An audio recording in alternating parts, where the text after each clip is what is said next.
ഇന്നത്തെ ക്ലാസ്സിൽ നമുക്ക് കോർപ്പറേഷനുമായിട്ട് റിലേറ്റ് ചെയ്തിട്ടുള്ള മെയിനായിട്ടുള്ള ക്വസ്റ്റ്യൻസ് നോക്കാം. In which year the Deccan agriculture relief act was enacted? 1879 Deccan agriculture relief act നിലവിൽ വന്നത്. Next question, which is the തക്കാവി loan? Land improvement loans act. തക്കാവി loan എന്ന് വെച്ച് കഴിഞ്ഞാൽ ഗവൺമെൻറ് കൊടുക്കുന്ന ഒരു ഷോർട്ട് ടേം ലോ ഇൻട്രസ്റ്റ് ലോണിനെയാണ് നമ്മൾ തക്കാവി ലോൺ എന്ന് പറയുക. അത് മെയിൻലി കൊടുക്കുന്നത് എന്തിനാണെന്ന് വെച്ച് കഴിഞ്ഞാൽ അഗ്രികൾച്ചർ ലോസസ്, നാച്ചുറൽ കലാമിറ്റീസിൻ്റെ ഭാഗമായിട്ട് വരുന്ന അഗ്രികൾച്ചർ ലോസസ് റിക്കവർ ചെയ്യാൻ വേണ്ടിയിട്ട്. ലാൻഡ് ഇംപ്രൂവ്മെൻറ്റ് ലോൺസ് ആക്ട് പ്രകാരമാണ് തക്കാവി ലോൺ വന്നത്. ലാൻഡ് ഇംപ്രൂവ്മെൻറ്റ് ലോൺസ് ആക്ട് നിലവിൽ വന്നത് 1883 ഈ ആക്ട് പ്രകാരം ഗവൺമെൻറ് കുറേ ലോസ് പ്രൊവൈഡ് ചെയ്യുന്നുണ്ട് അഗ്രികൾച്ചർ ഇംപ്രൂവ്മെൻറ്റിന് വേണ്ടിയിട്ട്. Next question, in 1892 Madras province deputed a person to study the cooperatives in Germany and to find out the possibilities of introducing agriculture banks in Madras. Who was that person? Sir Frederick Nicholson. Sir Federico Nicholson എന്ന് പറയുന്നത് നമ്മളുടെ father of Indian cooperative movement ആണ്. ആ ഒരു study പ്രകാരം report submit ചെയ്ത് 2 volumes ആയിട്ടാണ്.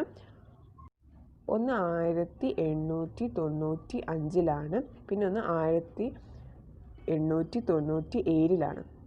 Exam view പോയിന്റിൽ ഇതൊരു ക്വസ്റ്റ്യനായിട്ട് വന്നു കഴിഞ്ഞാൽ റിപ്പോർട്ട് സബ്മിറ്റ് ചെയ്തത് 1895 നമ്മൾ ആൻസറായിട്ട്.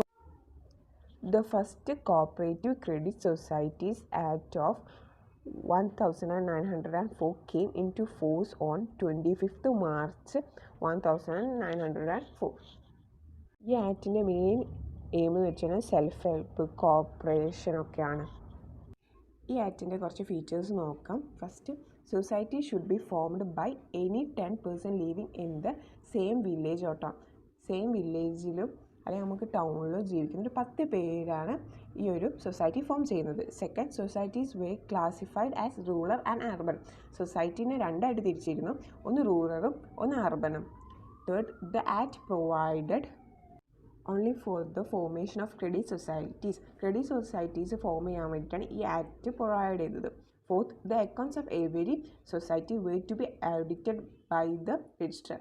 രജിസ്ട്രാർ എല്ലാ സൊസൈറ്റീൻ്റെ അക്കൗണ്ട്സ് ഓഡിറ്റ് ചെയ്യണമായിരുന്നു. Fifth one, societies were given a legal personality and were authorized to raise funds and carry on their business in a cooperative capacity. ഈ ആക്ടിൻ്റെ ഡിഫക്ട്സ് ഒക്കെ റിക്കവർ ചെയ്തിട്ട് വന്നൊരു ആക്റ്റാണ് കോപ്പറേറ്റീവ് സൊസൈറ്റി ആക്ട് 1912.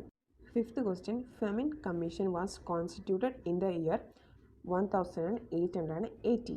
അതിൻ്റെ chairman ആയിരുന്നത് റിച്ചാർഡാണ്. ഈ ഒരു കമ്മീഷൻ മെയിനായിട്ട് റെക്കമെൻഡ് ചെയ്തത് പട്ടിണിയുടെ സാഹചര്യത്തിൽ ഫുഡ് ട്രേഡിൽ സ്റ്റേറ്റിൻ്റെ ഇടപെടലിനെ കുറിച്ചിട്ടാണ്. ബാക്കി ക്വസ്റ്റ്യൻസുമായിട്ട് അടുത്ത ക്ലാസ്സിൽ കാണാം. Thank you.